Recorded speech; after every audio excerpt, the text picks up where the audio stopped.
Hey guys, welcome to an episode of Initial DIY Mods. Today someone wrote in and asked me to do a little video covering the wideband O2 installation, sort of on a general level. Obviously different gauges have different wires, but similar to the method install, we're going to go ahead and cover this at a high level. So what is a wideband O2 sensor? Basically it allows you to measure how the burn is on your engine. So if the combustion is too rich, meaning too much fuel, it'll be on the lower side, closer to 10 to 1. And then of course, if it's burning without enough fuel or too much air, we call that lean. And that means that it's burning usually closer to the 20 range.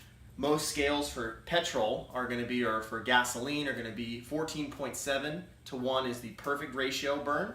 That's usually where you'll find idle or cruise. And then when you're on a power run, you'll be somewhere in the 13s if you're naturally aspirated. If you're turbo or supercharger, you'll be usually a little bit lower, meaning a little bit richer in your burn.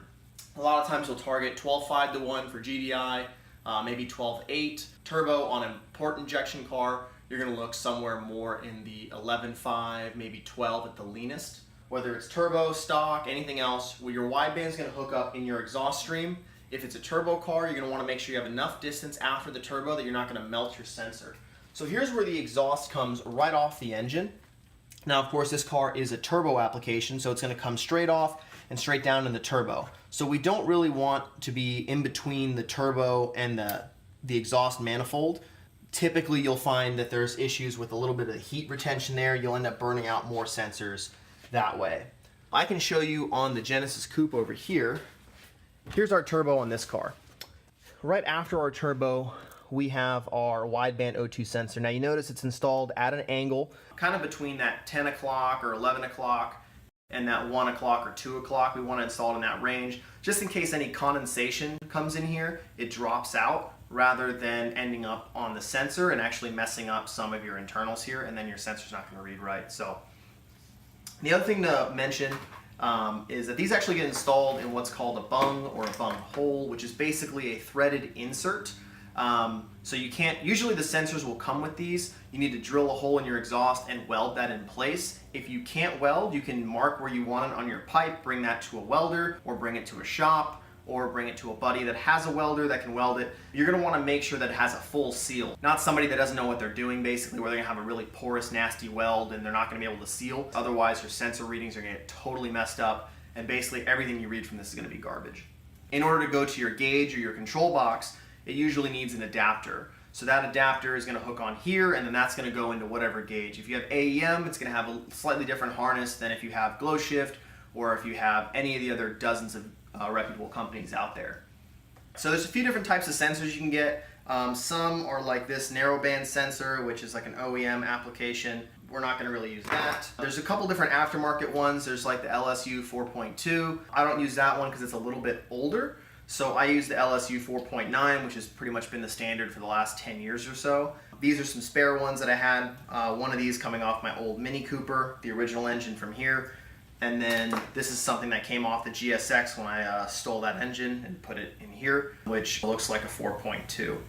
All right, now most widebands are gonna have some sort of control box. Sometimes it's separate, sometimes it's built into the gauge, but I'd be wary because a lot of the times the ones that are just the gauge don't actually have anything inside. They're just a light show. Your typical controller, usually 150 to 200. That's sort of the ballpark you're going to look at in terms of price. On the upper end, you're going to see 250, 350, that kind of stuff. This goes to our sensor. So this wire here goes to the sensor in the engine bay. So this goes from the sensor to our control box. That box is going to have a power, and that's this right here. And this power is going to go to a constant 12 volt. That's going to have your memory features, your calibrations. It's also going to have your switched voltage. In some cases, some gauges, they dim when you turn on the headlights for nighttime driving so you don't blind yourself. And of course, your 12 volt ground. So pretty simple. And then this one here goes to your gauge. So this gauge looks like this. They're not flashy or anything like that. They just tell you what you need with a digital readout. And then of course, with a kind of a quick glance on the scale there. And again, that's a pre-built harness. You just snap it into the back here. That provides power, ground, everything for that. And then it connects to your control box. All right, and last but not least, here we have our analog output. Now the analog output basically is sometimes 2 or 3 wires. You're gonna have a ground reference. That ground reference is gonna connect to your ECU ground. It's only important when you're worried about logging. You basically don't want your ECU to be taking in a reading and then your ECU's ground and then the ground for the gauge are different, and you'll get a voltage difference. And that voltage difference, the 5 volts here would basically end up being 4.5 volts, or might be 5.5 volts. And then it's going to have a 0 to 1 volt output. This is for your narrowband.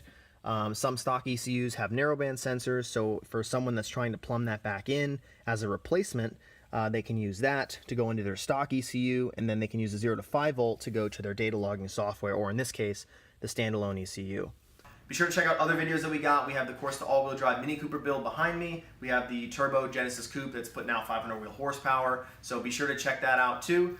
Make sure to like, comment, subscribe, hit that bell button to receive notifications as well, and check out the website if you can, initialdiymods.com. And of course, you can reach out to us on Facebook, email initialdiymods@gmail.com, of course on the comment section here as well. So thanks again, and we'll see you next time.